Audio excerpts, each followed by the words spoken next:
дар мавҷ барномаи иттилоотии хабар.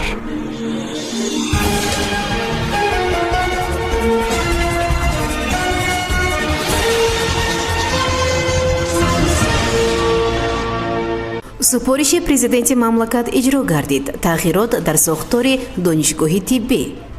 Тоҷикистон соҳиби 5 маҷмӯаи тиббӣ сайёр мешавад.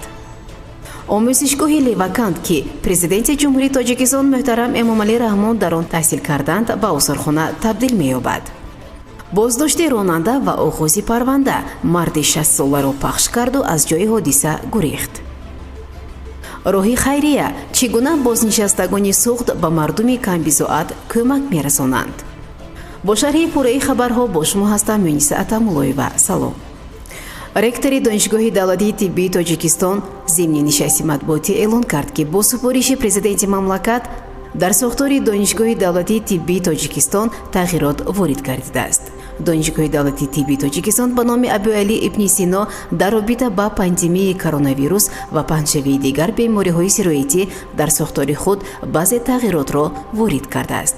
бо супориши президенти ҷумҳурии Тоҷикистон муҳтарам Эмомалӣ Раҳмон факултети нигаҳдории тандурустии ҷамъиятӣ ба факултети тибби профилактикӣ табдил дода шуд, гуфт ректори донишгоҳ Маҳмадшоҳ Гулзода. ректори донишгоҳ Маҳмадшоҳ Гулзода зимни нишасти матбуотӣ ҳамчунин зикр кард, ки бори аввал аз рӯи ихтисосҳои вирусология, микробиология ва эпидемиология дар донишгоҳ интернатураро ба роҳ монданд. аз ҳисоби лоиҳаҳои грантии рушди таҳсилоти олӣ ва таҷикейт 11 дастгоҳи замонавии дандонпизишкӣ ворид гардид. ҳамзамон ректор таъкид кард, ки бинои факултети химия ва маркази стоматологияи донишгоҳ аз таъмир бароварда шуда, сохтмони бинои нави муассиса, ки аз ҳисоби маблағҳои худдӣ идома дорад, дар арафаи ҷашни 30-солагии истиқлолияти давлатии ҷумҳурии Тоҷикистон мавриди истифода қарор мегирад. Ҷамолиддин Абдуллозода, вазири тандурустии Тоҷикистон, бо мақсади гузарондани комиссияи инспексионӣ барои қабули маҷмӯи тиббии сайёр дар Туркия қарор дорад. тибқи иттилои вазорати тандурустӣ, маҷмӯаҳои мазкур бо маблағи бебозгашти барномаи хайриявии Бонки Исломии Рушд харидорӣ шуданд. вазири тандурустии Тоҷикистон аз корхонаи саноати Сакараяи Туркия дида намуда, бо маҷмӯи тиббии сайёр, ки интизор аст ба ҷумҳурии Тоҷикистон интиқол дода шаванд, шинос гардид. манбаъ афзуд, маҷмӯи тиббии сайёр воситаҳои нақлиёти калонҳаҷм буда, дарозияшон тибқи стандартҳои Аврупо 18 метр ва баландияшон 4,2 метр мебошанд, ки дар он ҳуҷраҳои гуногун аз ҷумла акушерӣ, офталмологӣ, кардиологӣ, ультразадо, рентгени рақамӣ ва таҷҳизот барои эндоскопияи хурд муҷаҳҳаз гардонида шуданд.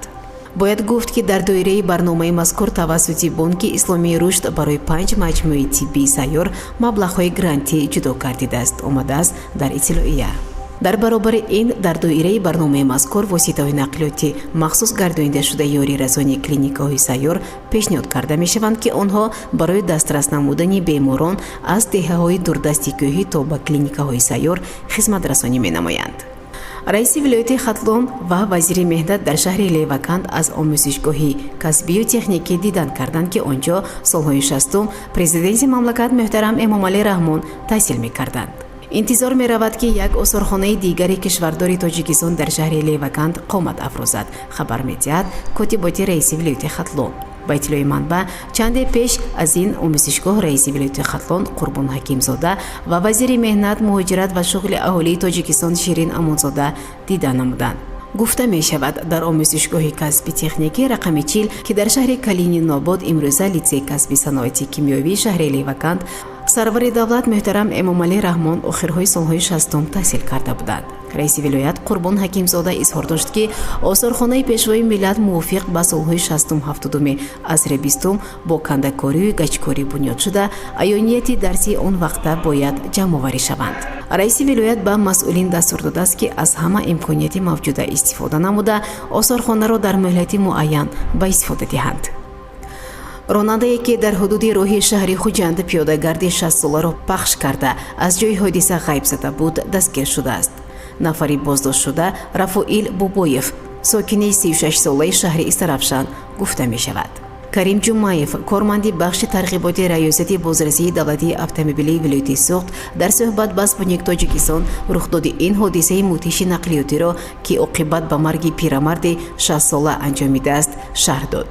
бино ба гуфти манба, Бобоев Рафоил 35-сола сокини деҳаи Чорбоғи шаҳри Истарафшан субҳи санаи 1 феврал бо воситаи нақлиёти худ тамғаи газел ҳангоми ҳаракат дар роҳи ҳудуди маҳаллаи 34-уми шаҳри Хуҷанд пиёдагард Абдулҳаёев Мирзоҳомиди 60-солаи сокини деҳаи Урметани ноҳияи Айниро пахш намуда аз ҷойи ҳодиса фирор намудааст.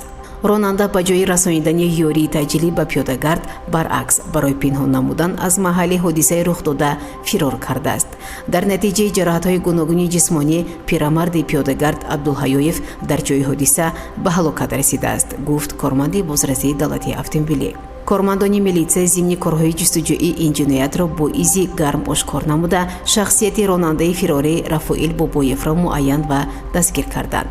ҳоло нисбати Бобоев бо моддаи 212 вайрон кардани қоидаҳои ҳаракати роҳ ва истифодаи воситаи нақлиёт ва 127 қисми 2 дар хатар монондан парванда оғоз шуда тафтишот идома дорад.